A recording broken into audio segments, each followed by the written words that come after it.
Hi friends, ఈరోజు మన friend ఒకరు ప్రజ్ఞాలబ్ధి గురించి చెప్పమని ఈ పట్టిక చాలా ఇబ్బందిగా ఉందంట. ఇది కొంచెం ఎక్స్ప్లెయిన్ చేయమని చెప్పారు. సో ప్రజ్ఞాలబ్ధి పట్టిక. ఇప్పటి వరకు మన ఛానల్ సబ్స్క్రైబ్ చేయని వాళ్ళు, కొత్తగా చూస్తున్న వాళ్ళు ఎవరైనా ఉంటే సబ్స్క్రైబ్ చేయండి ఫ్రెండ్స్. ఎందుకంటే మీరు సబ్స్క్రైబ్ చేస్తేనే నాకు ఇలాంటి చిన్న చిన్న వీడియోలు, షార్ట్కట్ ట్రిక్స్ ఇలా చేయాలని ఇంట్రెస్ట్ అనిపిస్తుంది. చూడండి, ఈ పట్టిక ఎంత సింపుల్గా ఉంటుందంటే చాలామంది అనవసరంగా టెన్షన్ పడుతుంటారు. సార్ వాళ్ళు కూడా చెప్తుంటారు, ఈ 20 కొంచెం ముందుకు కొనక 20 తగ్గించాలి, 10 తగ్గించాలి అట్లా చెప్తుంటారు. అవన్నీ ఏం అవసరం లేదు. జస్ట్ ఈ యొక్క చిన్న ట్రిక్ చూడండి. ఇక్కడ కింద 29 కంటే తక్కువ అని రాసుకోండి. 29 కంటే తక్కువ. కొన్ని బుక్స్లో 25 కంటే తక్కువ అని కూడా ఉంటుంది. ఓకేనా? దీని తర్వాత ఇక్కడ 3, ఇక్కడ 4 రాసుకోండి. 5, 6, 7, 8, 9, 10. ఇక్కడ 11 వచ్చినప్పుడు మాత్రం దీనికి ఆపోజిట్గా కూడా 11 రాసుకోవాలి. 11 తర్వాత ఎంత? 12 కదా. 12 తర్వాత 13, 13 తర్వాత 14 ఇలా రాసుకున్నాం. ఇప్పుడు వీటన్నిటికీ 0 పెట్టేసుకున్నాం. అవునా? ఈ 140 ఆ పైన ఉంటే ప్రతిభావంతులు, గిఫ్టెడ్ అని, ప్రతిభావంతులు. ఓకేనా? ఇప్పుడు ఇలా చేసేసుకొని ఇప్పుడు చూడండి, ఈ చివరిలో మొత్తం 9 పెట్టుకుంటారండి. అవునా? అయిపోయింది. పట్టిక చాలా ఈజీ. దీని తర్వాత ఒక్కొక్క దాన్ని నేమ్ ఎక్స్ప్లెయిన్ చేస్తాను. మళ్ళీ మర్చిపోను కూడా మర్చిపోరు.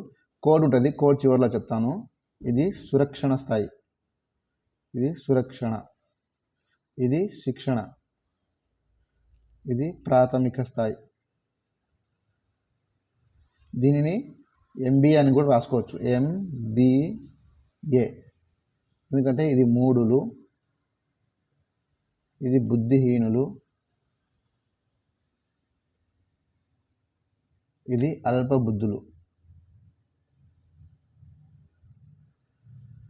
ఇక్కడ నిదాన అభ్యాసకులు వస్తుంది. తర్వాత సగటు ప్రజ్ఞావంతులు, తర్వాత సగటు ప్రజ్ఞావంతుల తర్వాత ఉన్నత ప్రజ్ఞావంతులు, దీని తర్వాత అత్యున్నత ప్రజ్ఞావంతులు. ఇలా సింపుల్ ఉంటుంది. అయితే ఈ చివరిలో ఉన్నది మీ సీరియల్లో మీకు గుర్తుండదు కాబట్టి దానికి ఒక కోడ్ ఉంది, అది చెప్తాను.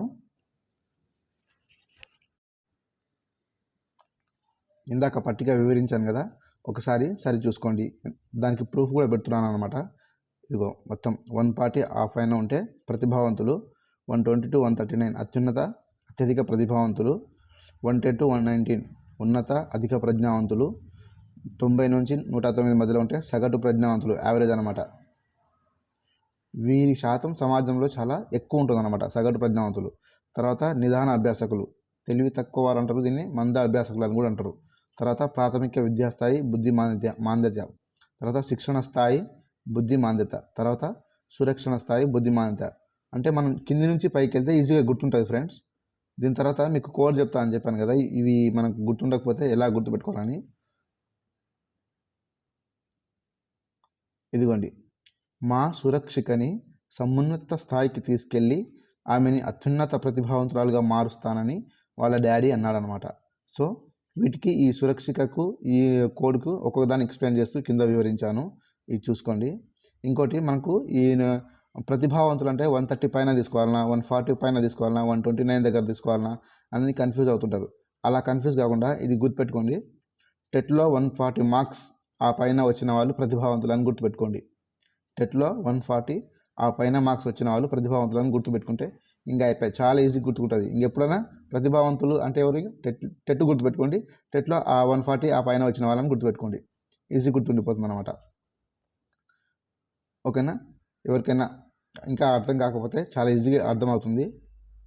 అర్థం కాని వాళ్ళు మళ్ళీ మీ డౌట్స్ ఏమైనా ఉంటే కామెంట్ బాక్స్లో టైప్ చేయండి, నేను ఎక్స్ప్లెయిన్ చేస్తాను.